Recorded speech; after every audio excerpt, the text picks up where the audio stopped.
Hello दोस्तों, महर्षि educate के YouTube channel में एक बार फिर से आप सभी का स्वागत है।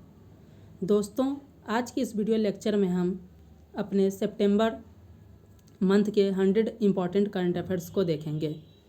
इससे पहले हम अपने यूट्यूब चैनल पे अक्टूबर मंथ के मोस्ट इम्पॉर्टेंट 100 करंट अफेयर्स को डिस्कस कर लिया है। आप हमारे चैनल में जाकर उसे देख सकते हैं। दोस्तों, यह सितंबर मंथ के जो मंथली करंट अफेयर्स है, ये आगामी आने वाले सभी एग्ज़ाम के दृष्टिकोण से इम्पॉर्टेंट है। तो चलिए वीडियो स्टार्ट करते हैं। आज का हमारा पहला आर्टिकल्स है 128वां संविधान संशोधन विधेयक। दोस्तों, आप सभी को पता होगा कि अभी हाल में ही संविधान संशोधन के क्रम में 128वां संविधान संशोधन विधेयक लाया गया है और इस विधेयक को नारी शक्ति वंदन विधेयक का नाम दिया गया है। राष्ट्रपति के मंजूरी के बाद यह विधेयक जो है अधिनियम का रूप ले लिया है और उसके बाद जो यह अधिनियम बना, इसे नारी शक्ति वंदन अधिनियम का नाम दिया गया है। दोस्तों, जब यह विधेयक लाया गया था तो विधेयक लाने के क्रम में ये 128वां संविधान संशोधन विधेयक था, जबकि राष्ट्रपति के सिग्नेचर के बाद जब यह कानून बन गया अर्थात अधिनियम बन गया, तब यह 106वां संविधान संशोधन अधिनियम है। तो आपसे पूछा जा सकता है कि 128वां संविधान संशोधन विधेयक या 106वां संविधान संशोधन अधिनियम किससे संबंधित है? तो यह महिला आरक्षण से संबंधित प्रावधान का इसमें वर्णन किया गया है।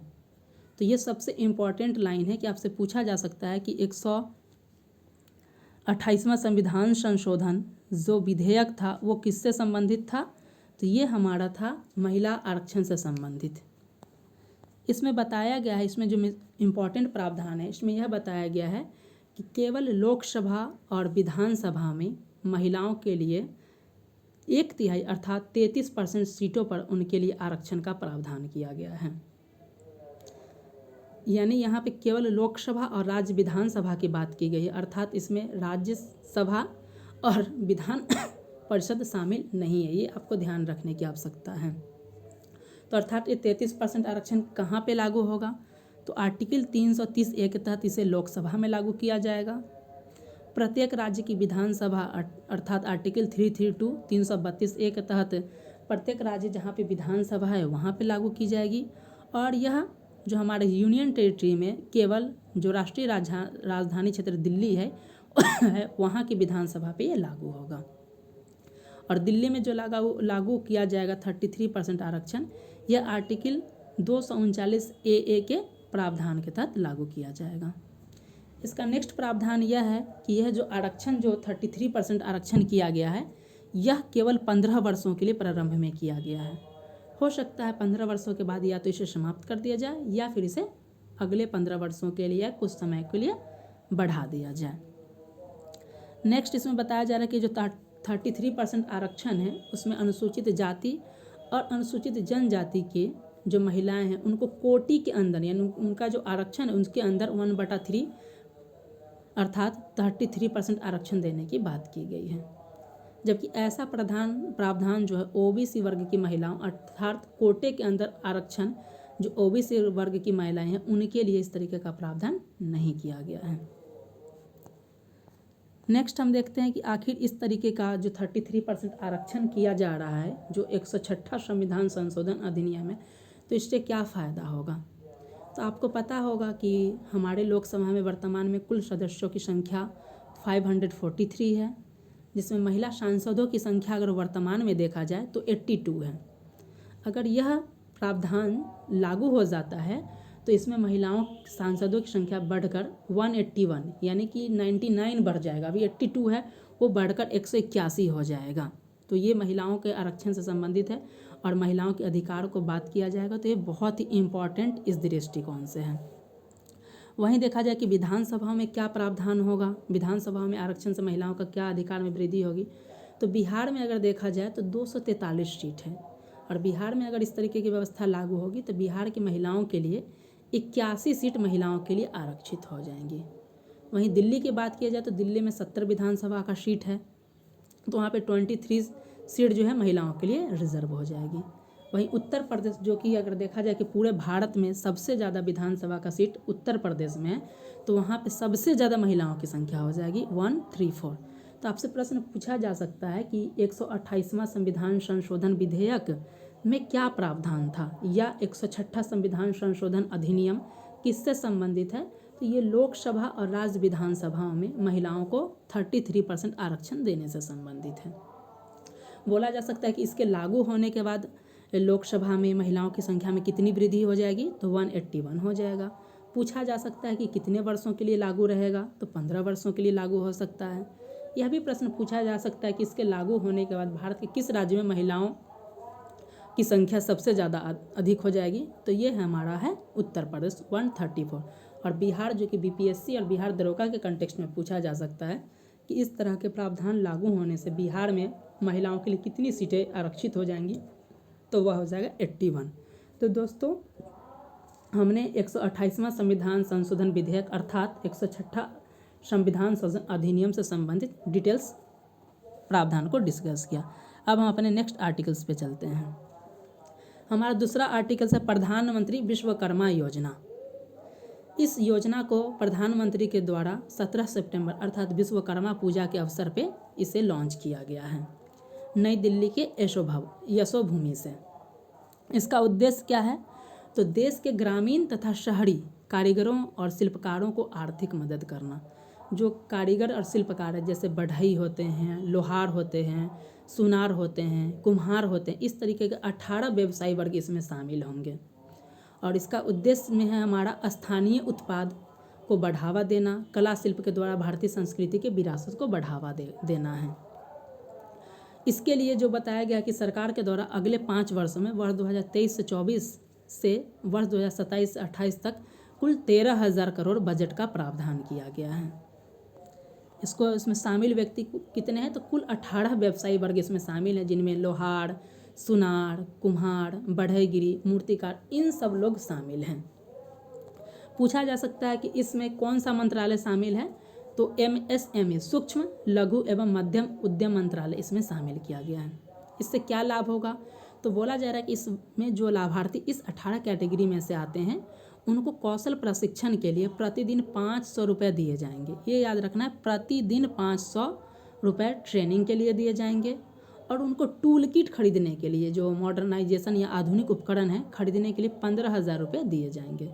और सरकार जो भी अगर इस योजना का लाभ लेने के लिए जो कैटेगरी है 18, इनमें से कोई व्यक्ति आते हैं तो उन्हें ब्याज भी उपलब्ध कराया जाएगा, और इसके लिए 5% की ब्याज दर पर ऋण उपलब्ध कराया जाएगा। तो ये हमारा दूसरा आर्टिकल्स था प्रधानमंत्री विश्वकर्मा योजना, जिसके बारे में हमने डिटेल से डिस्कस किया।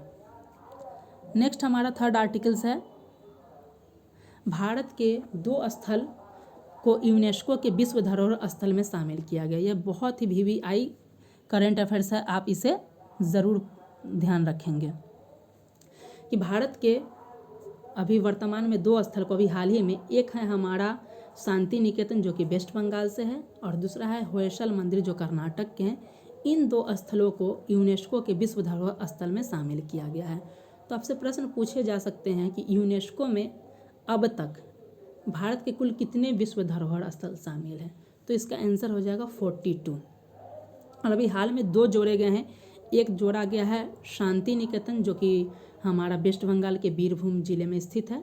ये 41वां नंबर का विश्व धरोहर स्थल था जिसे शांति निकेतन कहा जाता है। और जो हमारा 42 यानी 42वां विश्व धरोहर स्थल है वो होयसल मंदिर है कर्नाटक।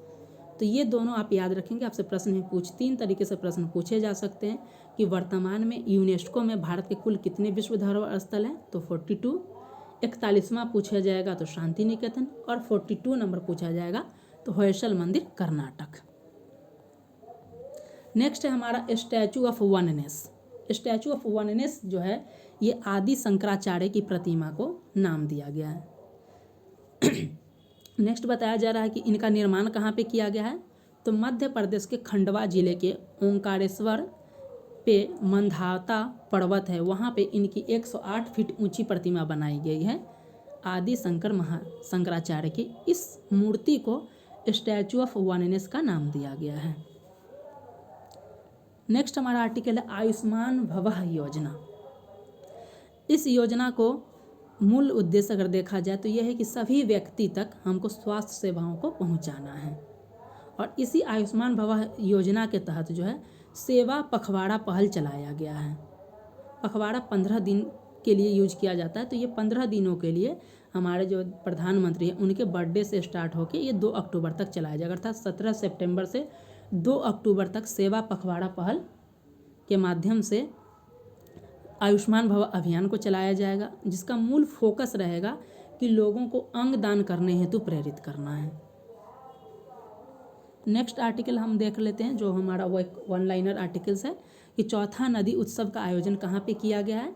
तो चौथे नदी उत्सव का आयोजन नई दिल्ली में किया गया है 20 से 22 सितंबर के मध्य।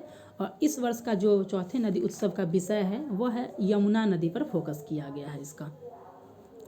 नेक्स्ट हमारा आर्टिकल है Times higher education world university ranking.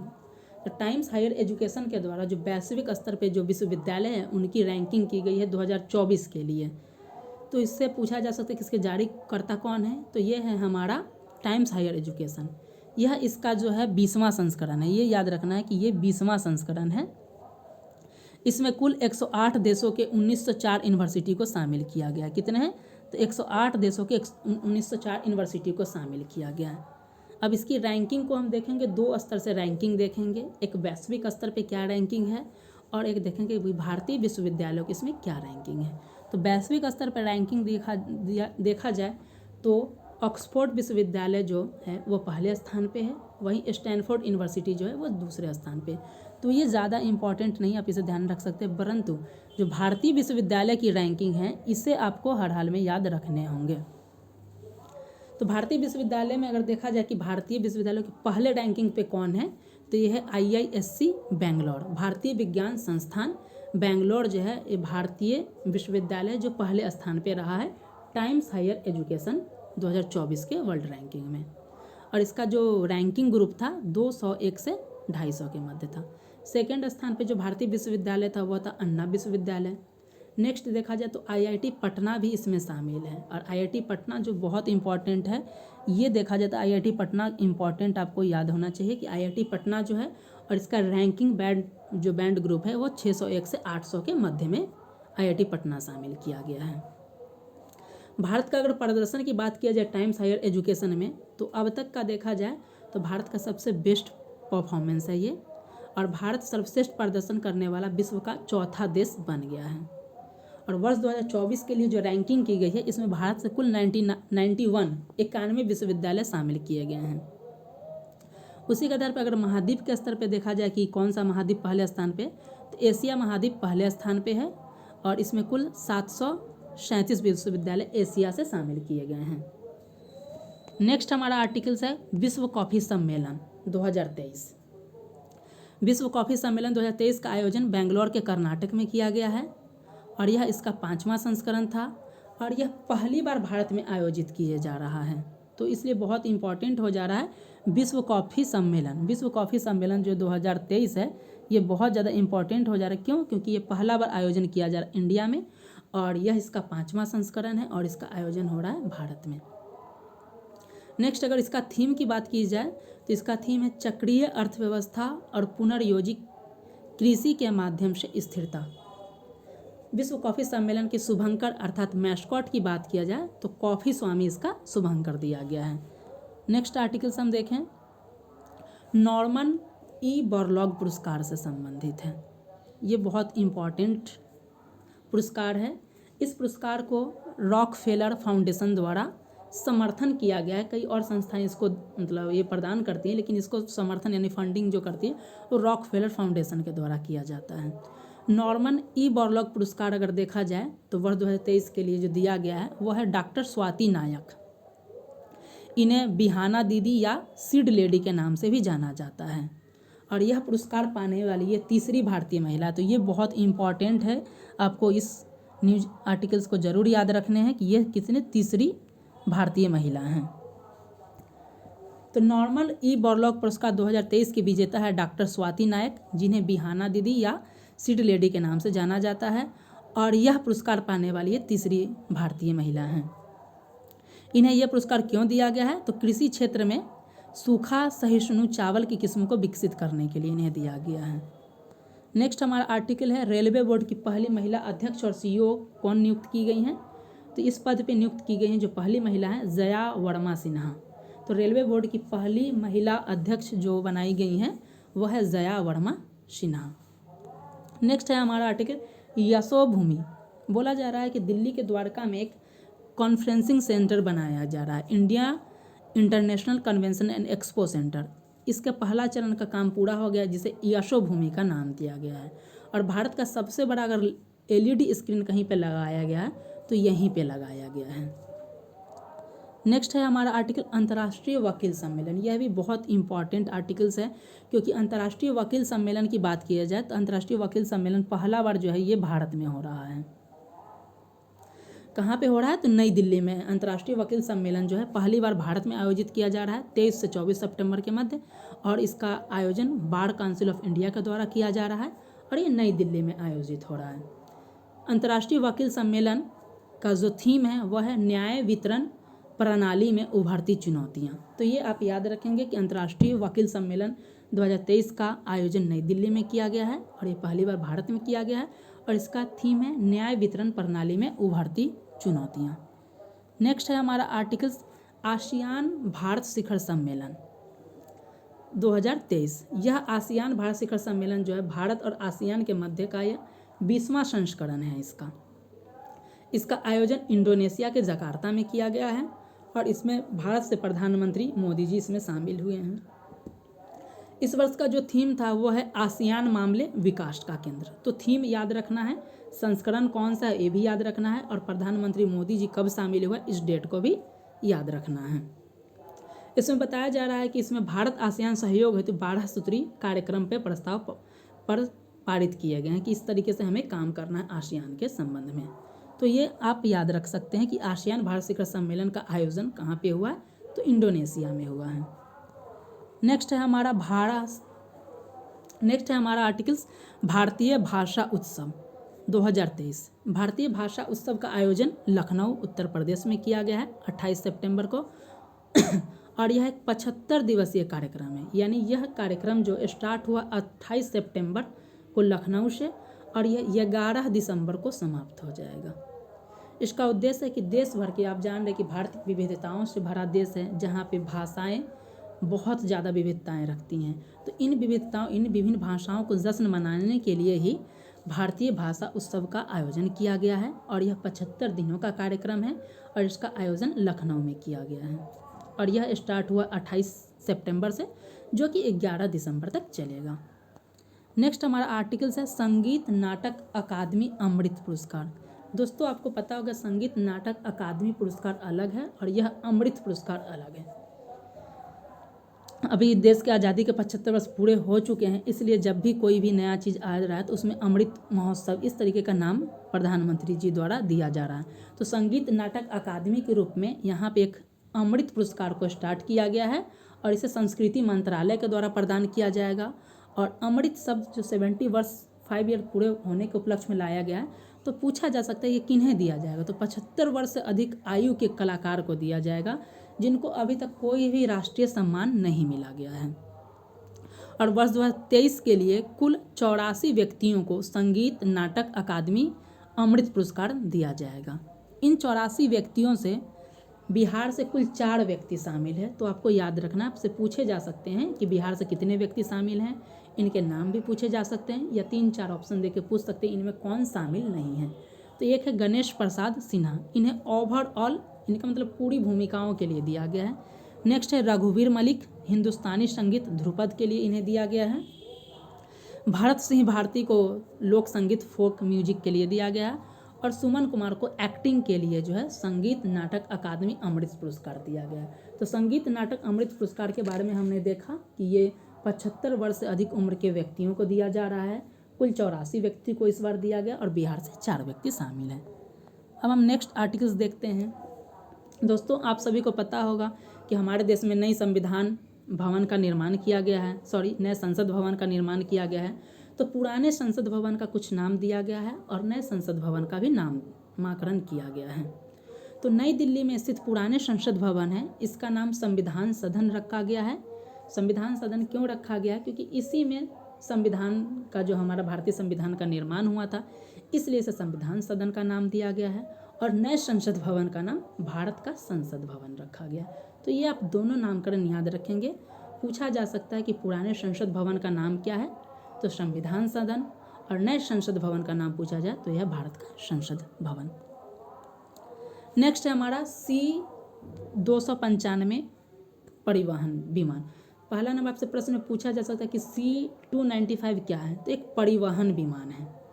क्या है? यह एक सामरिक परिवहन विमान है जिसमें सैन्य कर्मियों और कार्गो की आवाजाही के लिए तैयार किया गया है। भारत द्वारा डेवलप किया गया या भारत ने किसी देश से लिया, तो भारत द्वारा स्पेन से इसे लिया गया है। और स्पेन की एक कंपनी है एयरबस डिफेंस कंपनी, उन्हीं के द्वारा भारत सरकार द्वारा एक समझौता किया गया था कि कुल 56 C-295 विमान हम लोग आपको देना है, जिसमें से 16 जो है एयरबस कंपनी हमें वहाँ से स्पेन से निर्मित देगी, और 40 का निर्माण जो है भारत में टाटा एडवांस सिस्टम लिमिटेड के द्वारा किया जाएगा। तो आपको ये याद रखना होगा कि C-295 क्या है, तो एक परिवहन विमान है।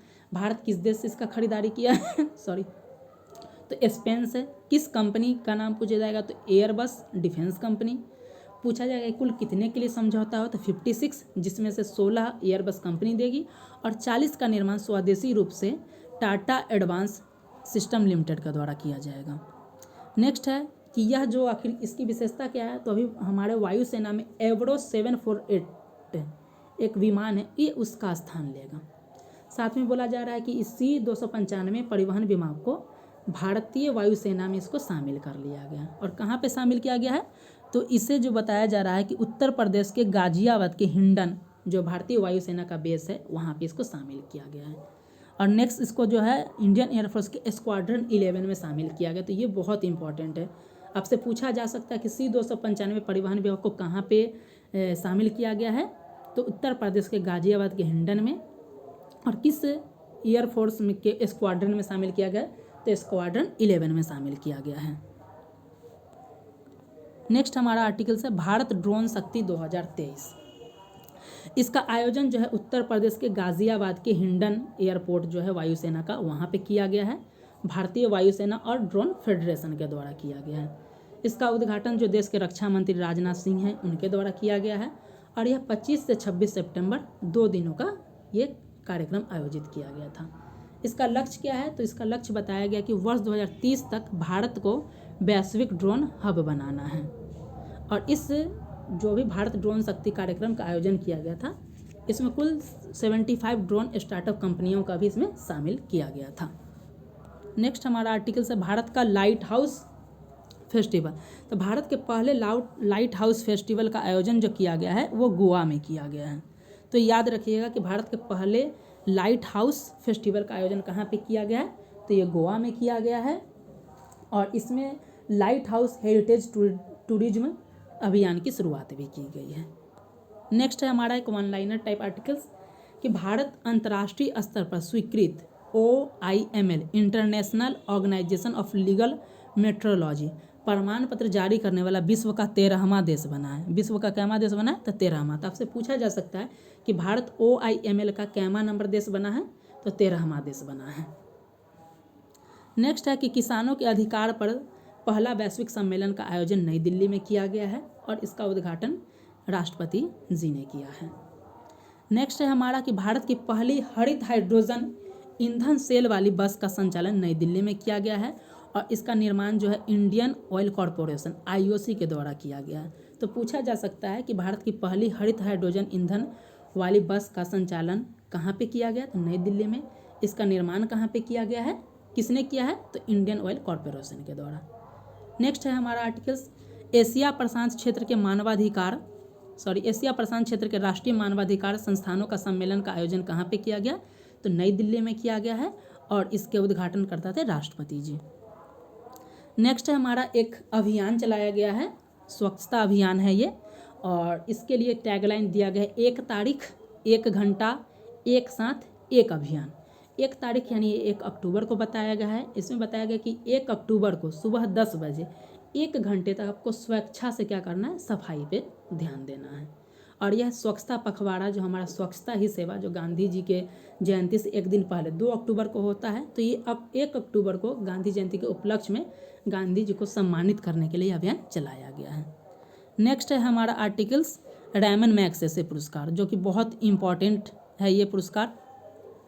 ये हमारा जो देख लीजिए 65वां नंबर संस्करण है। रेमन पुरस्कार जो 2023 है, यह इसका 65वां संस्करण है। रेमन मैग्सेसे पुरस्कार के बारे में अगर बेसिक्स डिस्कस करें तो इसे एशिया का नोबेल पुरस्कार बोला जाता है। इसकी स्थापना 1957 में किया गया था और इसे फिलीपींस के सरकार द्वारा प्रदान किया जाता है।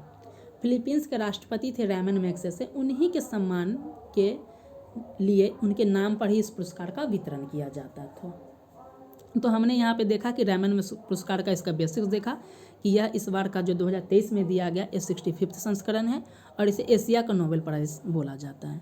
वर्ष 2023 के विजेता कौन है, तो वर्ष 2023 के विजेताओं में 4 विजेताएं हैं, जिनमें से एक भारत से शामिल है। जो सबसे इम्पॉर्टेंट है, आपको ये याद रखना है, आर रविकन्नन।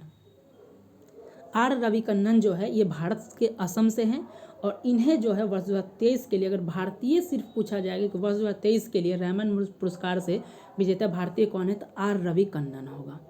आखिर इन्हें क्यों दिया गया है, तो इन्हें दिया गया है ये कैंसर के इलाज के लिए, सर्जिकल ऑन्कोलॉजिस्ट हैं, इनके लिए इन्हें ये अवार्ड दिया गया है।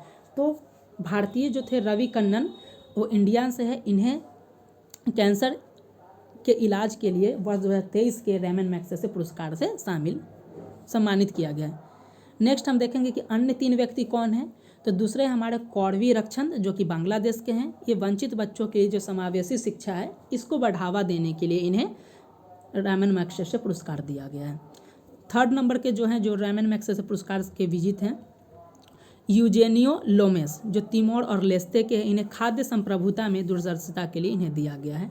और लास्ट जो चौथे हैं, मरियम कोरोनल फेरर, ये फिलीपींस के हैं, इन्हें शांति के निर्माण में समवेता और महिलाओं की भागीदारी का समर्थन करने के लिए रेमन मैग्सेसे पुरस्कार दिया गया है। तो फिर से एक दफ़ा देख लेते हैं 65 संस्करण का रेमन मैग्सेसे पुरस्कार कुल 4 व्यक्ति को दिया गया है, जिसमें से एक भारतीय हैं आर रविकन्नन, जिनको कैंसर के इलाज के लिए दिया गया है।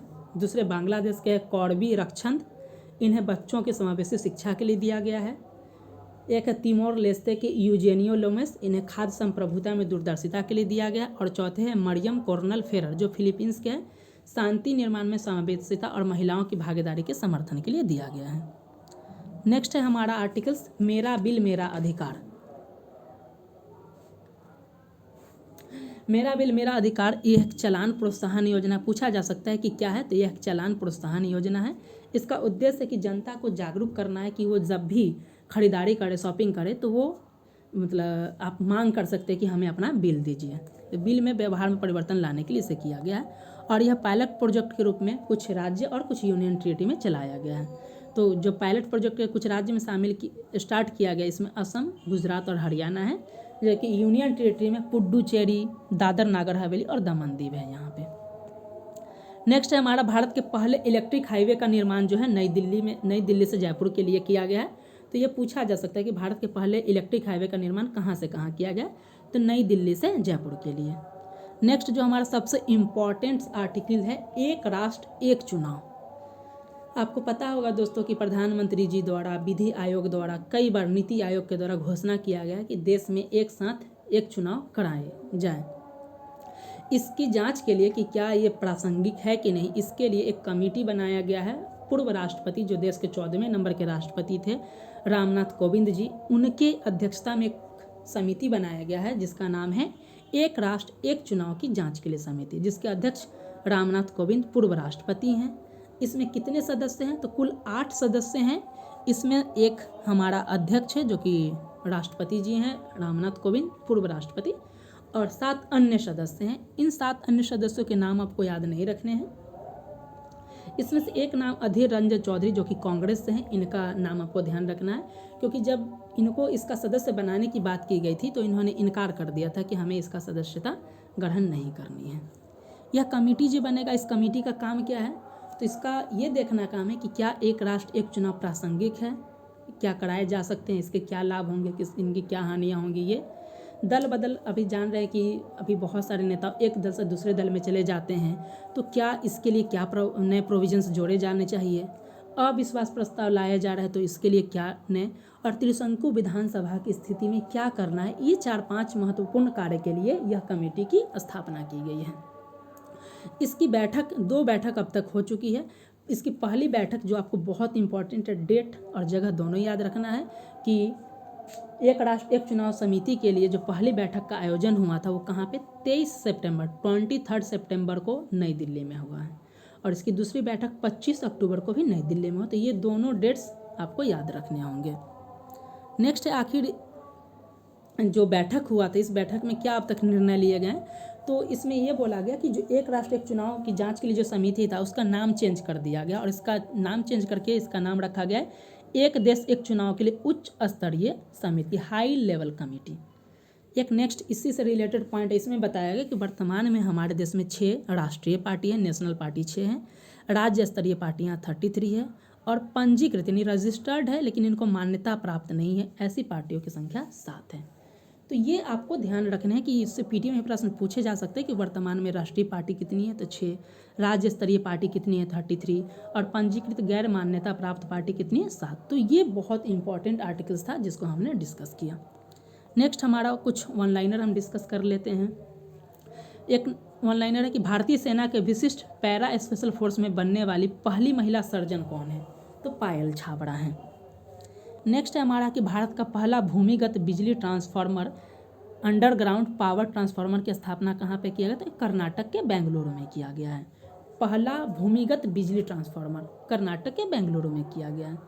नेक्स्ट है हमारा अमेरिका का एक राज्य है जॉर्जिया, वहाँ के राज्यपाल अर्थात गवर्नर ब्रायन कैंप हैं। इन्होंने बताया कि अक्टूबर महीने को हिंदू विरासत, हिंदू हेरिटेज के रूप में मनाने की घोषणा की है। तो आपसे प्रश्न पूछे जा सकते हैं कि अमेरिका का कौन सा राज्य है जो अक्टूबर महीने को अर्थात किस मंथ को हिंदू हेरिटेज मनाने की घोषणा की, तो जॉर्जिया राज्य है, और अक्टूबर को ये हिंदू हेरिटेज मनाने की घोषणा किया है।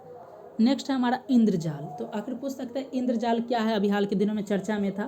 तो इंद्रजाल जो है भारत का पहला AI artificial intelligence based anti drone system है। क्या है, एक एंटी ड्रोन सिस्टम है जो AI संचालित है। इसका निर्माण ग्रेने रोबोटिक्स जो कि हैदराबाद की एक कंपनी है उसके द्वारा किया गया है। नेक्स्ट है कि टोयोटा इनोवा ने दुनिया की पहली 100% इथेनॉल ईंधन वाली कार को भारत के नई दिल्ली शहर में लॉन्च किया गया। तो पूछ सकता है कि किस कंपनी ने भारत की पहली 100% इथेनॉल ईंधन वाली कार लॉन्च किया, तो टोयोटा इनोवा। और पूछ सकता है कि कहाँ पे लॉन्च किया गया, तो नई दिल्ली में। नेक्स्ट है हमारा इस्लामिक बैंकिंग पायलट कार्यक्रम, शरिया आधारित वित्त की खोज।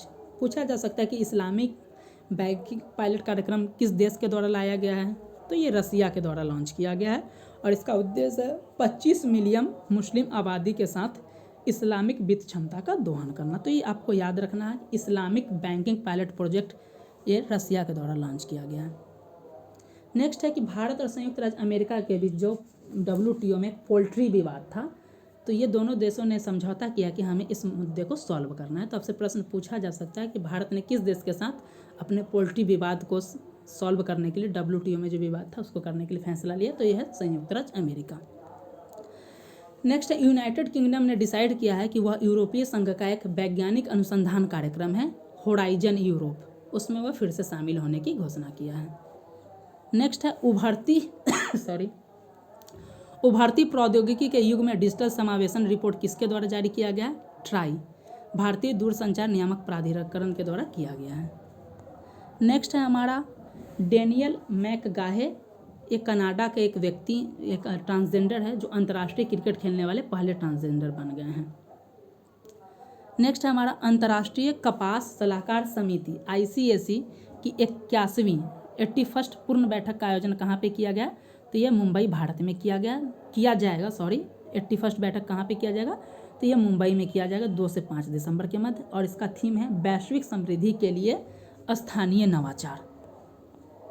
नेक्स्ट है हमारा भारतीय फिल्म एवं टेलीविज़न संस्थान के नए अध्यक्ष किसे बनाया गया था, तो ये R माधवन सर है, इन्हें इसका अध्यक्ष बनाया गया।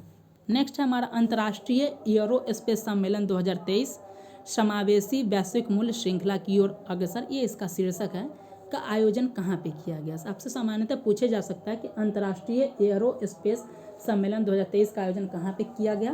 तो 1 से 2 सितंबर के मध्य प्रदेश के ग्वालियर में किया गया है और इसका आयोजन नागरिक उड्डयन मंत्रालय और भारतीय उद्योग परिसंघ के द्वारा किया गया है। इसका उद्घाटन जो हमारा नागरिक उड्डयन मंत्रालय के मंत्री हैं ज्योतिरादित्य सिंधिया, उनके द्वारा किया गया है और यह एक G20 का पहल है। इसका उद्देश्य है कि G20 देशों के बीच जो है व्यापार निवेश को बढ़ावा देना।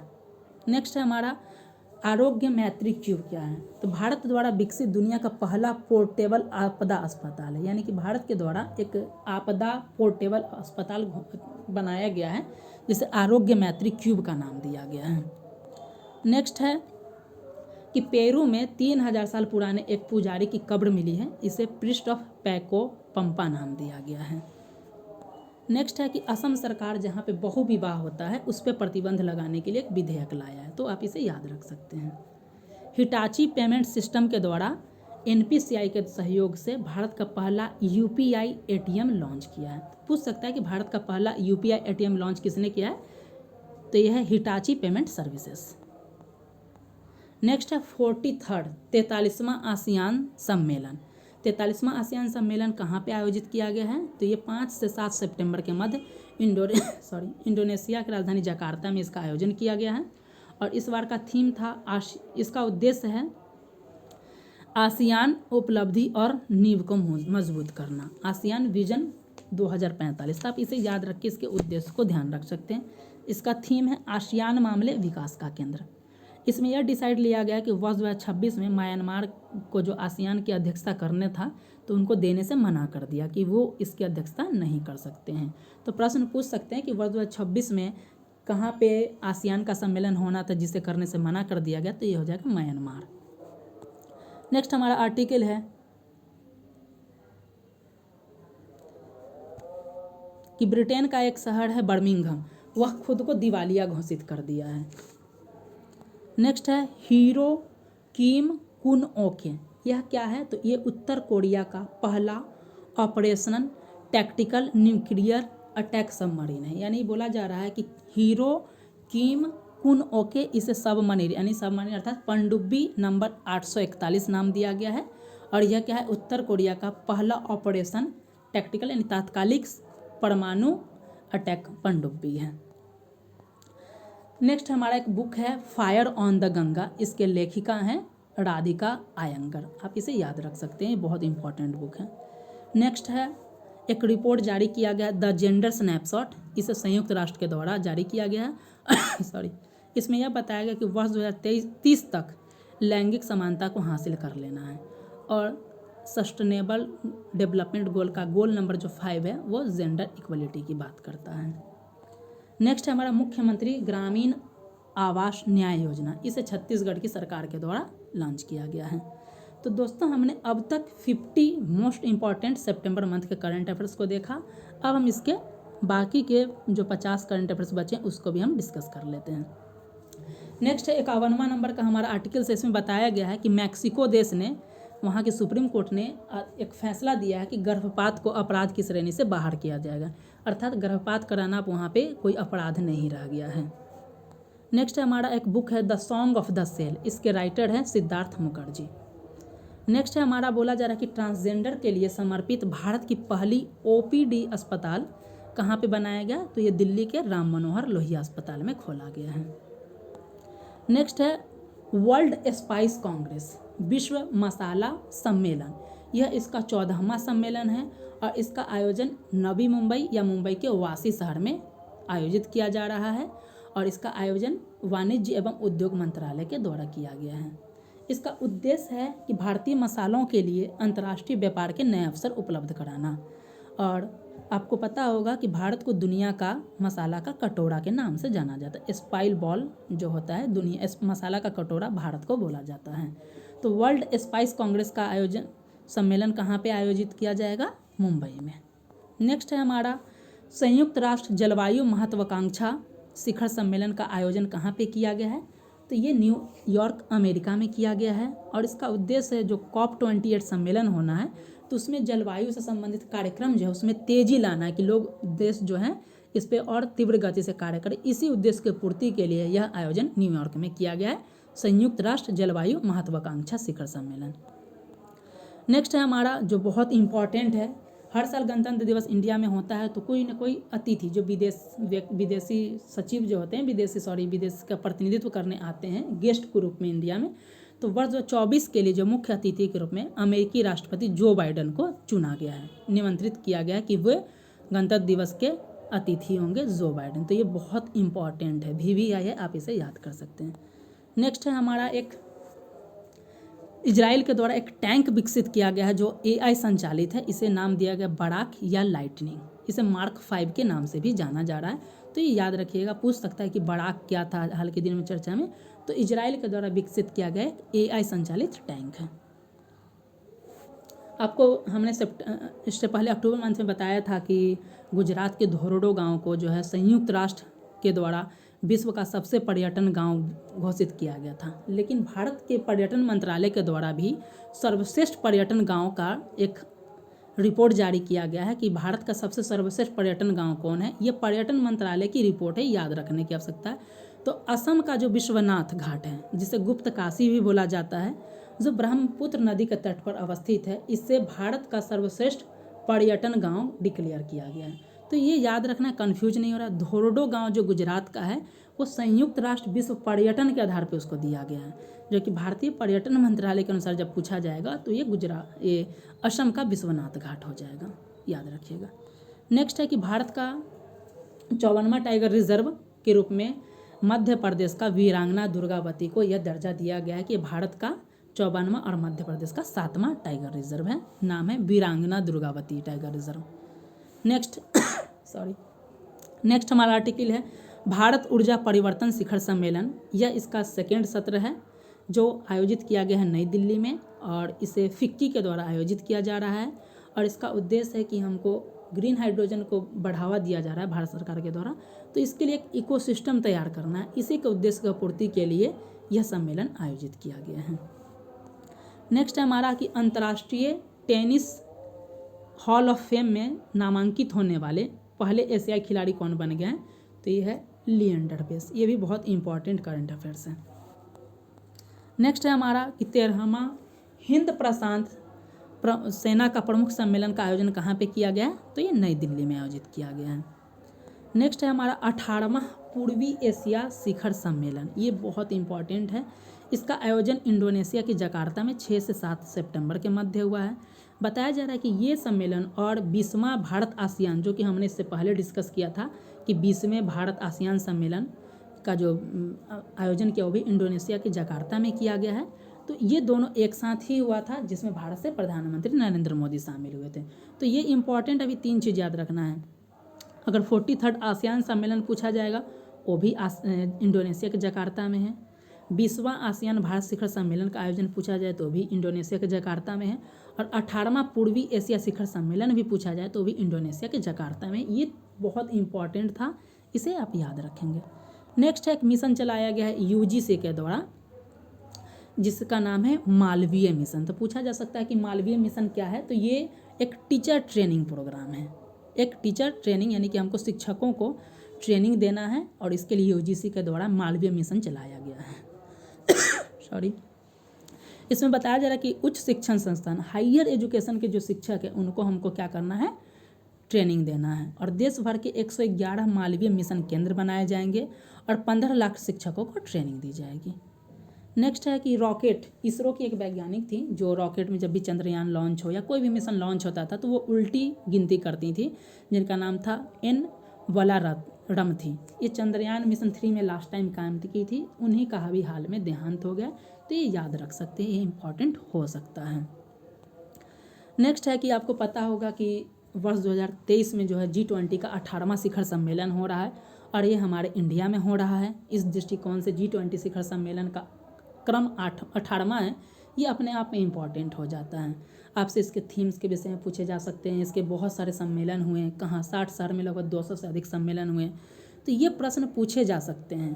तो G20 2023 जो 18वां संस्करण था भारत में आयोजित किया गया। इसका थीम था one family one future one, इस तरीके से था, और इसका लिए वसुधैव कुटुंबकम नाम दिया गया था। और इसमें बताया जा रहा है कि भारत में जो सम्मेलन आयोजित किया गया था तो इसमें किस देश के राष्ट्राध्यक्ष इसमें शामिल नहीं हुए थे, तो इनमें चीन तथा रूस के राष्ट्राध्यक्ष शामिल नहीं हुए थे, परंतु अपने प्रतिनिधि भेजे थे। जैसे चीन के प्रतिनिधि जो वहाँ के प्रीमियम जिसे प्रधानमंत्री भी कहा जाता है, ली क्यांग शामिल हुए थे चीन से। तो पूछा जा सकता है कि G20 में चीन का प्रतिनिधित्व किसने किया था, तो ली क्यांग। रूस के का प्रतिनिधित्व किसने किया था, तो रूस के विदेश मंत्री है सेंगई लावरोव। तो ये याद रखिएगा। और स्पेन के जो राष्ट्रपति थे पेड्रो सांचेज, ये कोविड-19 पॉजिटिव होने की वजह से ये भारतीय G20 सम्मेलन में शामिल नहीं हुए थे। तो ये आपको याद रखना है। रूस के राष्ट्रपति जो है व्लादिमीर पुतिन, ये क्यों नहीं शामिल हो रहे हैं, तो आपको पता है इंटरनेशनल कोर्ट ऑफ क्रिमिनल के द्वारा उन पे जो है वारंट जारी किया गया है, इसलिए वो जितने भी इम्पोर्टेंट समिट हुए हैं वो कहीं भी नहीं गए। जैसे आपको पता होगा कि इस बार जो जोहान्सबर्ग दक्षिण अफ्रीका में जो सम्मेलन हो रहा है ब्रिक्स का, उसमें भी वो शामिल नहीं हुए। वहाँ पे भी विदेश मंत्री सेंगई लावरोव जो रूस के हैं, उन्होंने ही प्रतिनिधित्व किया था रूस का। और G20 सम्मेलन में भी रूस का प्रतिनिधित्व सेंगई लावरोव के दिया गया था। तो ये याद रखिएगा। G20 का आपको मतलब इम्पॉर्टेंट हम एक अलग से वीडियो डिस्कस करेंगे, तो आप इसे देख सकते हैं। नेक्स्ट है हमारा आर्टिकल्स वर्ल्ड बैडमिंटन चैंपियनशिप 2023 में HS प्रणय ने कांस्य पदक जीता तथा वे वर्ल्ड बैडमिंटन चैंपियन में पदक जीतने वाले 5वें भारतीय खिलाड़ी बन गए। आपसे प्रश्न ऐसे पूछा जा सकता है कि वर्ल्ड बैडमिंटन चैंपियनशिप 2023 में HS प्रणय ने कौन सा पदक जीता है, कांस्य, गोल्ड और सिल्वर, तो कांस्य हो जाएगा। नेक्स्ट कुछ इंपॉर्टेंट स्कीम्स को हम देखते हैं जो इस मंथ में बहुत इंपॉर्टेंट थे, उसको देख लेते हैं। मुख्यमंत्री नाश्ता योजना, ये तमिलनाडु सरकार के द्वारा चलाया गया है। नेक्स्ट है गृह लक्ष्मी योजना, यह कर्नाटक सरकार के द्वारा चलाया गया है। नेक्स्ट है मुख्यमंत्री श्रमिक कल्याण योजना, यह अरुणाचल प्रदेश के द्वारा चलाया गया है। महाराष्ट्र सरकार के द्वारा नमो 11 सूत्री कार्यक्रम चलाया गया है। गृह आधार योजना, ये गोवा की सरकार के द्वारा लॉन्च किया गया है। ओडिशा के सरकार के द्वारा मुख्यमंत्री संपूर्ण पुष्टि योजना चलाया गया है। और नेक्स्ट है हमारा मॉब लिंचिंग पीड़ित मुआवजा योजना, ये मध्य प्रदेश की सरकार के द्वारा चलाया गया है। तो ये हमने बहुत इंपॉर्टेंट 10 इम्पॉर्टेंट्स जो योजना है जो सितंबर मंथ के इम्पोर्टेंट थे, हमने इसको तेज़ी से डिस्कस किया है। ये आप याद रखेंगे कि मुख्यमंत्री नाश्ता योजना तमिलनाडु की सरकार के द्वारा चलाया गया है। गृह लक्ष्मी योजना कर्नाटक सरकार के द्वारा, मुख्यमंत्री श्रमिक कल्याण योजना अरुणाचल प्रदेश के द्वारा, नमो 11 सूत्री कार्यक्रम महाराष्ट्र सरकार के द्वारा, गृह आधार योजना गोवा की सरकार के द्वारा चलाया गया है। मुख्यमंत्री संपूर्ण पुष्टि योजना ओडिशा सरकार के द्वारा, और मॉब लिंचिंग पीड़ित मुआवजा योजना ये मध्य प्रदेश की सरकार के द्वारा चलाया गया है। नेक्स्ट और सबसे इम्पॉर्टेंट योजना जो है प्रधानमंत्री उज्ज्वला योजना है। इसको बोला जा रहा है कि इसके सेकेंड फेज को जो है भारत सरकार के द्वारा 3 वर्ष के लिए इसको विस्तार कर दिया गया है। तो आपसे पूछा जा सकता है, ये बहुत इंपॉर्टेंट है कि प्रधानमंत्री उज्ज्वला योजना के वर्ष 2023 में कितने वर्ष पूरे हो गए। तो आपको ये याद होने चाहिए कि ये योजना कब शुरुआत किया गया था। तो पहले हम देख लेते हैं इसके बेसिक्स को, फिर इसका आर्टिकल्स को डिस्कस करते हैं। बोला जा रहा है कि वर्ष 2016 में 1 मई 2016 को उत्तर प्रदेश के बलिया शहर से प्रधानमंत्री उज्ज्वला योजना के पहले चरण का शुभारंभ किया गया था। नेक्स्ट इसके दूसरे फेज को 10 अगस्त 2021 को उत्तर प्रदेश के महोबा से स्टार्ट किया गया था। तो याद रखना है कि प्रधानमंत्री उज्ज्वला योजना कब स्टार्ट किया गया था, 1 मई 2016 को। तो वर्ष 2023 में इसके 7 वर्ष पूरे हो गए हैं, ये याद रखना है। नेक्स्ट बोला जा रहा है कि अभी जो इस योजना का 3 वर्ष के लिए विस्तार दे दिया गया है, और यह वर्ष 2023-24 से 2025-26 तक के विस्तार की मंजूरी दी गई। इस दौरान कुल नए 75 लाख LPG कनेक्शन उपलब्ध कराने हैं। तो पूछा जा सकता है कि ये 3 वर्षों के लिए कुल कितने कनेक्शन उपलब्ध कराए जाएंगे, तो ये हो जाएंगे 75 लाख। और अब तक कुल लाभार्थी की बात की जाए तो 10 करोड़ 35 लाख प्रधानमंत्री उज्ज्वला योजना के लाभार्थी हैं। तो प्रधानमंत्री उज्ज्वला योजना से संबंधित हमने विशेष पूरे डिटेल्स आर्टिकल्स को हमने देखा। नेक्स्ट है हमारा आर्टिकल्स कि गीतिका श्रीवास्तव पाकिस्तान में स्थित भारतीय उच्चायोग की पहली महिला प्रभारी राजनयिक की पद पे नियुक्त हुई हैं। तो ये याद रखिएगा, प्रभार दिया गया है लेकिन फिर भी ये इम्पॉर्टेंट हो जाता है क्योंकि पहली महिला हैं तो इस तरीके से ये बहुत इंपॉर्टेंट आर्टिकल्स हो जाता है। नेक्स्ट है हमारा 5वां राष्ट्रीय व्हील चेयर रग्बी चैंपियनशिप का आयोजन 2023 5th राष्ट्रीय व्हील चेयर रग्बी चैंपियनशिप के विजेता कौन है? तो महाराष्ट्र। और इसे किसे हराया है, जीता है? तो कर्नाटक को। अगर इसकी रैंकिंग की बात की जाए तो पहले स्थान पे महाराष्ट्र था, दूसरे स्थान पे कर्नाटक था और तीसरे स्थान पे बिहार था, तो ये याद रख सकते हैं।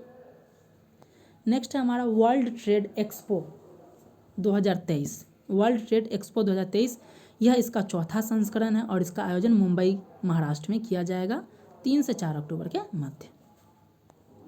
नेक्स्ट है हमारा article India United nation for the global south delivering for development कार्यक्रम। इसका आयोजन 23 सितंबर को न्यूयॉर्क में अमेरिका में किया गया है। भारत से इसमें शामिल हुए थे विदेश मंत्री एस जयशंकर और इसमें बताया गया है कि ग्लोबल कैपेसिटी बिल्डिंग इनिशिएटिव पहल अर्थात संयुक्त राष्ट्र क्षमता निर्माण पहल का शुभारंभ किया गया। तो आपसे पूछा जा सकता है कि संयुक्त राष्ट्र क्षमता निर्माण पहल का शुभारंभ किस कार्यक्रम में किया गया? तो India United for the global south delivering for development कार्यक्रम में इसका आयोजन पूछ देगा। तो ये न्यूयॉर्क में आयोजित किया गया था 23 सितंबर को। नेक्स्ट है हमारा आर्टिकल जो भी बहुत इंपॉर्टेंट है कि उड़ीसा विधानसभा की अध्यक्ष बनने वाली पहली महिला कौन है? कि उड़ीसा विधानसभा की अध्यक्ष बनने वाली पहली महिला कौन है? तो यह प्रमिला मलिक और ये बीजू जनता दल पार्टी से संबंधित है। तो आप इसे याद रखेंगे कि उड़ीसा विधानसभा की अध्यक्ष बनने वाली पहली महिला कौन है? प्रमिला मलिक है। वर्ष 2023 के टाइम 100 नेक्स्ट की सूची में शामिल महिला भारतीय क्रिकेटर कौन है? तो हरमनप्रीत कौर है। नेक्स्ट है हमारा आर्टिकल संयुक्त राष्ट्र अंतर्राष्ट्रीय व्यापार कानून आयोग दक्षिण एशिया सम्मेलन। संयुक्त राष्ट्र अंतर्राष्ट्रीय व्यापार कानून आयोग का दक्षिण एशिया सम्मेलन 2023 का आयोजन कहाँ पे किया गया है? तो ये भारत में किया जाएगा। 14 से 16 सितंबर के मध्य किया गया है और इसे आयोजित कौन किया है? तो विदेश मंत्रालय और यूनाइटेड नेशन CITRL इसका फुल फॉर्म यहाँ पे है, संयुक्त राष्ट्र अंतर्राष्ट्रीय व्यापार कानून आयोग के द्वारा। इसका उद्घाटन जो है देश के 50वें chief justice of India DY Chandrachud के द्वारा किया गया है। और इसमें यह बताया जाता है कि यूनाइटेड नेशन जो इसका फुल फॉर्म आप यहाँ पे देख सकते हैं, संयुक्त राष्ट्र अंतर्राष्ट्रीय व्यापार कानून आयोग, इसकी स्थापना 1966 में हुई थी। इसका हेडक्वार्टर ऑस्ट्रिया की राजधानी वियना में है। तो इसके 2016 में 50 वर्ष पूरे हुए थे। इसी 50 वर्ष के जश्न को मनाने के लिए ही 2023 में इसका सम्मेलन किया गया है भारत में। तो ये याद रखना है, वही लिखा है यहाँ पे कि यूनाइटेड नेशंस हमारा संयुक्त राष्ट्र अंतर्राष्ट्रीय व्यापार कानून आयोग के 50 वर्ष पूरे होने के क्रम में इसका आयोजित किया गया था। नेक्स्ट है हमारा भारतीय सांस्कृतिक संबंध परिषद ने नालंदा विश्वविद्यालय में वैशाली फेस्टिवल ऑफ डेमोक्रेसी का आयोजन किया। तो पूछा जा सकता है कि वैशाली फेस्टिवल ऑफ डेमोक्रेसी का आयोजन कहाँ पे किया गया? तो नालंदा विश्वविद्यालय बिहार। नेक्स्ट है times 100 best companies 2023। Times magazine के द्वारा जारी किया जाता है। इसमें टोटल 750 कंपनियां शामिल है, लेकिन यहाँ पे बेस्ट 100 की बात की गई है। वैश्विक स्तर पे देखा जाए तो पहले स्थान पे माइक्रोसॉफ्ट है और दूसरे स्थान पे एप्पल है। भारतीय की अगर बात किया जाए कि टॉप 100 में कितनी कंपनियां शामिल हैं, तो टाइम्स मैगजीन के 100 बेस्ट कंपनी में भारत से टॉप 100 में एकमात्र कंपनी शामिल है इन्फोसिस, जिसका रैंक है 64। तो ये बहुत इंपॉर्टेंट हो जाता है, आप इसे ज़रूर याद रखेंगे कि ये कौन से शामिल है। तो ये इन्फोसिस है। इन्फोसिस जो है टाइम्स 100 बेस्ट मैगजीन में 64वें नंबर पे है और टॉप 100 में शामिल होने वाली भारत की एकमात्र कंपनी है। वहीं इसके ये तो टोटल 750 कंपनी के लिए जारी की गई, लेकिन ये टॉप 100 में एक और टॉप 750 में कुल 18 भारतीय कंपनियां शामिल हैं। तो आपसे जब पूछा जाएगा कि टॉप 100 में कितनी कंपनियां शामिल हैं, तो एक है इन्फोसिस जो कि 64 स्थान पे है और 750 में पूछा जाएगा तो 8 भारतीय कंपनियां शामिल हैं। हमारा नेक्स्ट आर्टिकल्स है सरपंच संवाद मोबाइल ऐप असम राज्य के द्वारा जारी किया गया है, इसके विषय में हमने देखा। नेक्स्ट है कि एशियाई खेलों में एशियाई खेल हो या एशियाई पैरालंपिक खेल हो, इसका हम डिटेल्स वीडियो अलग से बनाएंगे। यहाँ पे कुछ वन लाइनर देख लेते हैं। एशियाई खेलों में महिला एकल टेबल टेनिस प्रतियोगिता के क्वार्टर फाइनल में पहुंचने वाली पहली भारतीय टेनिस खिलाड़ी कौन है? मनिका बत्रा। तो तो ये दो यहाँ से इंपॉर्टेंट है। मनिका बत्रा किस खेल से संबंधित है, पूछा जा सकता है, जो बीपीएससी पूछती है, तो टेनिस खिलाड़ी हैं। और एशियाई खेलों में महिला एकल के टेबल टेनिस प्रतियोगिता में क्वार्टर फाइनल में पहुंचने वाली पहली भारतीय टेनिस खिलाड़ी बन गई हैं मनिका बत्रा। तो इस दृष्टिकोण से बहुत इंपॉर्टेंट है। नेक्स्ट है भारतीय ऊर्जा शिखर सम्मेलन का आयोजन ये नई दिल्ली में किया गया, फिक्की के द्वारा किया गया है। नेक्स्ट हमारा कि 9वां ब्रिक्स संसदीय मंच में संसद के एक प्रतिनिधि मंडल का नेतृत्वकर्ता कौन थे, तो हरिवंश नारायण, ये राज्यसभा जेडीयू के नेता है, राज्यसभा के उपसभापति हैं ये। इसका आयोजन जो था जोहान्सबर्ग में किया गया था। तो भारत के नेतृत्वकर्ता थे हरिवंश नारायण सिंह। तो ये याद रखना है कि 9वें ब्रिक्स संसदीय मंच के संसद के प्रतिनिधि मंडल के नेतृत्वकर्ता कौन थे, हरिवंश नारायण सिंह। नेक्स्ट है हमारा विश्व रेसलिंग चैंपियनशिप 2023 में भारतीय रेसलर अंतिम पंघाल ने कौन सा पदक जीता है, तो ये ब्रॉन्ज मेडल जीता है। आपसे प्रश्न पूछा जा सकता है कि विश्व रेसलिंग चैंपियनशिप में भारतीय रेसलर अंतिम पंघल ने कौन सा पदक जीता। ऑप्शन वहाँ हो सकता है गोल्ड, सिल्वर और ब्रॉन्ज, तो ये ब्रॉन्ज जीता है। नेक्स्ट जो इम्पोर्टेंस है हमारा skill on wheels. Skill on wheels ये कौशल विकास और उद्यमिता मंत्रालय की पहल है। इसका उद्देश्य है कि देश भर के विशेष करके महिलाओं को, जो ग्रामीण महिलाएं हैं, 60,000 ग्रामीण महिलाओं को सशक्त बनाना है, उनके डिजिटल स्किल्स पे बल देना है। और इसके लिए राष्ट्रीय कौशल विकास निगम ने इंडसइंड बैंक के साथ समझौता किया। तो पूछ सकता है स्किल ऑन व्हील्स के लिए राष्ट्रीय कौशल विकास निगम ने किस बैंक के साथ समझौता किया है, तो इंडसइंड बैंक है। नेक्स्ट है हमारा आर्टिकल जो बहुत VVI है, भारत का पहला सौर शहर है, ये सांची मध्य प्रदेश का एक शहर है जो कि भारत का पहला सौर शहर है। नेक्स्ट है शांति स्वरूप भटनागर श्रेणी पुरस्कार, जो कुल 7 श्रेणी में दिया जाता है, CSIR के द्वारा इसे प्रदान किया जाता है। वर्ष 2022 के लिए कुल 12 वैज्ञानिकों को शांति स्वरूप भटनागर पुरस्कार से सम्मानित किया गया है। तो आप इसे याद रखेंगे कि वर्ष 2022 में कुल 12 वैज्ञानिकों को शांति स्वरूप भटनागर पुरस्कार मिला है। नेक्स्ट है हमारा एशियाई तटरक्षक एजेंसियों के प्रमुख की बैठक का आयोजन कहाँ पे किया गया, और यह 19वां सम्मेलन है या 19वां बैठक है। इस्तांबुल तुर्की या तुर्किया इसका नाम अब हो गया है, तो यहाँ पे किया गया। भारत के नेतृत्वकर्ता कौन थे, श्री राकेश पाल। तो ये बहुत इंपॉर्टेंट है कि भारत के नेतृत्वकर्ता कौन थे, श्री राकेश पाल। नेक्स्ट है हमारा कि आपको हमने बताया है कि 18वां G20 शिखर सम्मेलन इंडिया में आयोजित किया गया। अब ये G20 नहीं बल्कि इसमें एक सदस्य देश की वृद्धि हुई है अब यह G21 कहलाएगा। और 21वें सदस्य देश के रूप में अफ्रीकी संघ को शामिल किया गया, अफ्रीकी यूनियन को शामिल किया गया, जिसमें कुल 54 देश आते हैं। तो G20 से संबंधित हम एक डिटेल्स वीडियो देखेंगे, वहाँ पे हम इस सब चीज़ को डिस्कस करेंगे। अभी यहाँ पे सिर्फ इतना याद रखना है कि G20 जो है अब G21 के रूप में जाना जाएगा, और इसमें अफ्रीकी संघ को 21वें सदस्य देश के रूप में शामिल किया गया है। शिक्षा मंत्रालय ने शिक्षकों और उद्यमियों को सशक्त बनाने के लिए मेटा, जिसे फेसबुक पहले नाम था, मेटा कर दिया गया, के साथ समझौता किया है। डायमंड लीग फाइनल, ये आप जान सकते हैं कि डायमंड लीग फाइनल जो 2022 था, वहाँ पे नीरज चोपड़ा स्वर्ण पदक विजेता थे, लेकिन यह इस बार जो है वो स्वर्ण पदक से चूक गए हैं। तो डायमंड लीग फाइनल 2023 के स्वर्ण पदक विजेता है याकूब वाडलेच, ये चेक गणराज्य के हैं, जबकि रजत पदक विजेता है नीरज चोपड़ा। तो आपको पूछा जा सकता है प्रश्न में कि डायमंड लीग फाइनल 2023 के फाइनल में नीरज चोपड़ा ने कौन सा पदक जीता, तो ये रजत, सिल्वर पदक इन्होंने जीता है, याद रखिएगा, सिल्वर पदक जीता है इन्होंने। नेक्स्ट है मिस यूनिवर्स पाकिस्तान 2023 कौन बनी है मिस यूनिवर्स पाकिस्तान, तो ये है एरिका रॉबिन, जो कि कराची की है, ये मिस यूनिवर्स पाकिस्तान बनी है। नेक्स्ट है शिक्षा के क्षेत्र में जब भी नया डेवलपमेंट होता है तो केरल राज्य के द्वारा ही किया जा रहा है। तो इसमें बताया जा रहा है कि भारत का पहला AI यानी आर्टिफिशियल इंटेलिजेंस स्कूल अगर कोई लॉन्च किया है तो वो केरल ही किया है। तो आप इस तरीके के पहल के लिए केरल को नाम कर सकते हैं। नेक्स्ट है हमारा वीमेंस 5th एशियन हॉकी का विजेता कौन है, तो ये भारत है, इंग्लैंड को हराकर जीता है, तो ये इसे आप याद रख सकते हैं। नेक्स्ट बुक एक ऑटोबायोग्राफी है, ये हुमा कुरैशी का है, जो फिल्मी एक्ट्रेस है। इनका बुक का नाम है जेबा एन एक्सीडेंटल हीरो, इसकी लेखिका हैं हुमा कुरैशी। नेक्स्ट है कि पूर्वोत्तर के एक गो जातीय प्रजाति है मिथुन, जिसे फसाई के द्वारा भारतीय खाद्य सुरक्षा और मानक प्राधिकरण के द्वारा खाद्य पशु फूड एनिमल का दर्जा दिया गया। तो ये याद आप रख सकते हैं कि किसे दिया गया अभी हाल में, तो मिथुन के द्वारा, मिथुन पशु को जो गोजातीय पशु है उसे फसाई के द्वारा जो है फूड एनिमल यानी खाद्य पशु का दर्जा दिया गया है। नेक्स्ट है BRO, सीमा सड़क संगठन ने पूर्वी लद्दाख में बहुत ऊंचाई पे, लगभग 13,000 फीट की ऊंचाई पे एक न्योमा बेल्ट है, वहाँ पे दुनिया का सबसे ऊंचा लड़ाकू हवाई अड्डे का निर्माण किया है। तो पूछा जा सकता है कि दुनिया का सबसे ऊंचा लड़ाकू हवाई अड्डा कहाँ पे है, तो ये हमारा पूर्वी लद्दाख के न्योमा बेल्ट पे हो जाएगा।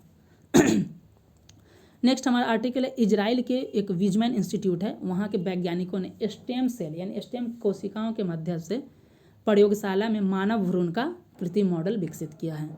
तो ये याद रखिएगा कि कहाँ के, तो इजराइल के विजमैन इंस्टीट्यूट, बहुत इंपॉर्टेंट है। इजराइल के विजमैन इंस्टीट्यूट के द्वारा स्टेम कोशिकाओं का उपयोग करके लैब में मानव भ्रूण का कृत्रिम मॉडल, आर्टिफिशियल मॉडल को विकसित किया है। नेक्स्ट है हमारा संयुक्त राष्ट्र की 78वीं बैठक, संयुक्त राष्ट्र महासभा UNGA बोला जाता है, संयुक्त राष्ट्र United nation general assembly 78th बैठक। इसका आयोजन किया गया है 5 सितंबर को स्टार्ट हुआ, 19 सितंबर तक ये चलेगा। इसका आयोजन किया गया है संयुक्त राज्य के न्यूयॉर्क में, संयुक्त राज्य अमेरिका के न्यूयॉर्क में। और इसके अध्यक्ष कौन थे, डेनिस फ्रांसिस। हमने सेक्शनल वीडियो में भी आपको बताया था कि संयुक्त राष्ट्र महासभा के 78वें सत्र के अध्यक्ष कौन थे, डेनिस फ्रांसिस, जो कि त्रिनाद और टोबैगो के हैं। इसका थीम क्या था, विश्वास का पुनर्निर्माण और वैश्विक एकजुटता को फिर से जागृत करना। ये थीम बहुत लंबा था, लेकिन आप इतना याद रख सकते हैं, विश्वास का पुनर्निर्माण और वैश्विक एकजुटता को फिर से जागृत करना। भारत का प्रतिनिधित्व विदेश मंत्री S जयशंकर ने किया। तो ये याद रखने की कोशिश कीजिएगा कि बहुत इंपॉर्टेंट है। संयुक्त राष्ट्र महासभा की 78वीं बैठक का आयोजन कहाँ पे किया गया था, तो ये न्यूयॉर्क में किया गया है। और इसकी अध्यक्षता किसने की, डेनिस फ्रांसिस। भारत से कौन शामिल थे, तो S जयशंकर। नेक्स्ट हमारा 98 नंबर आर्टिकल है विश्व की आर्थिक स्वतंत्रता रिपोर्ट किसके द्वारा जारी किया गया, तो कनाडा की एक कंपनी है फ्रेजर इंस्टीट्यूट, इसके द्वारा इसे जारी किया गया है। इसमें भारत की रैंकिंग आपको याद रखना है 87th था। सिर्फ आपको ये याद रखना कि विश्व की आर्थिक स्वतंत्रता रिपोर्ट किसने जारी किया है, और इसमें पहले स्थान पे है सिंगापुर, दूसरे पे हांगकांग, तीसरे स्थान पे स्विट्जरलैंड है। नेक्स्ट हमारा 99 नंबर का है कि वर्ष 2023 में ब्रिक्स नवाचार फोरम में वर्ल्ड इनोवेशन अवार्ड के विजेता कौन है, सांता थोटम। ये बहुत इंपॉर्टेंट है कि ब्रिक्स इनोवेशन फोरम में वर्ल्ड इनोवेशन अवार्ड 2023 के विजेता कौन है, सांता थोटम। और नेक्स्ट और सबसे इम्पॉर्टेंट हमारा लास्ट है आदित्य L1। आदित्य L1 क्या है, तो भारत का पहला सौर मिशन है। इसे अंतरिक्ष वेधशाला के नाम से भी जाना जा रहा है कि भारत का पहला अंतरिक्ष वेधशाला होगा, और भारत का पहला सौर मिशन है ये। और इसे किसके द्वारा लॉन्च किया गया, तो इसरो के द्वारा 2 सितंबर को आंध्र प्रदेश के श्रीहरिकोटा से लॉन्च किया गया है, और ये 11:50 पे लॉन्च किया गया है। इसका उद्देश्य क्या है, तो ये उद्देश्य है सूर्य के बाहरी सतह, जिसे कोरोना कहता है, उसे और प्रकाश मंडल साथ में सौर पवन का अध्ययन करना। जिस रॉकेट से लॉन्च किया गया है उस रॉकेट का नाम है PSLV XL या PSLV C57, और यह 125 दिन की यात्रा करके लैग्रेंज पॉइंट L1 पे पहुंचेगा। और ये फाइनली किस डेट पे पहुंचेगा, तो 7 जनवरी 2024 को। यहाँ पे आप 125 दिन, कभी कभी न्यूज आर्टिकल्स में देखिए तो वहाँ 127 डेज भी दिए रहते हैं, लेकिन जो इसरो का ऑफिशियल जो ट्विटर पे जो दिया गया ऑफिशियल पेज है वहाँ पे 125 दिया गया, तो इसे 125 भी कंसिडर करेंगे। आपको पता होगा कि सूर्य से पृथ्वी के बीच में कुल 5 लैग्रेंजियन पॉइंट है, L1, L2, L3, L5। तो इसमें L1 जो है वो सबसे नज़दीक है, और ये लगभग 15,200,000 किलोमीटर की दूरी पर है। तो इतने दिनों की दूरी जो है आदित्य L1 125 दिन में पूरी करके 7 जनवरी 2024 को L1 पॉइंट पे पहुंचेगा।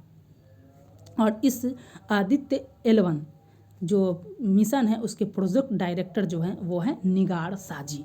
तो याद रखिएगा आदित्य L1 के बारे में हमने डिस्कस किया कि आदित्य L1 जो है भारत का पहला सौर मिशन है, जो 2 सितंबर को श्रीहरिकोटा से 11:50 पे लॉन्च किया गया है। इसका उद्देश्य कोरोना, प्रकाश मंडल, सौर पवन का अध्ययन करना है। 125 दिन की यात्रा का दिन लैग्रेंज पॉइंट 1 पे पहुँचेगा, L1 पे पहुँचेगा। लगभग 7 जनवरी एक्सपेक्टेड डेट है, 7 जनवरी 2024 एक्सपेक्टेड डेट है। और इस आदित्य L1 का प्रोजेक्ट डायरेक्टर कौन है, निगार साजी। तो दोस्तों हमने इस वीडियो लेक्चर में सितंबर मंथ के मोस्ट इम्पॉर्टेंट 100 करंट अफेयर्स को देखा, जो आने वाले आगामी सभी एग्ज़ाम के दृष्टिकोण से बहुत इम्पॉर्टेंट है। तो आप इस वीडियो को ज़रूर देखें, अपने दोस्तों के साथ भी शेयर करें। और अक्टूबर मंथ्स के साथ साथ हमने अपने यूट्यूब चैनल पे सेक्शनल करंट अफेयर्स के वीडियो, साथ में इंडियन पॉलिटी के भी लेक्चर को डिस्कस किया है, तो आप हमारे चैनल से जुड़कर इन वीडियो को देख सकते हैं। इस वीडियो लेक्चर में बस इतना ही। Thank you very much.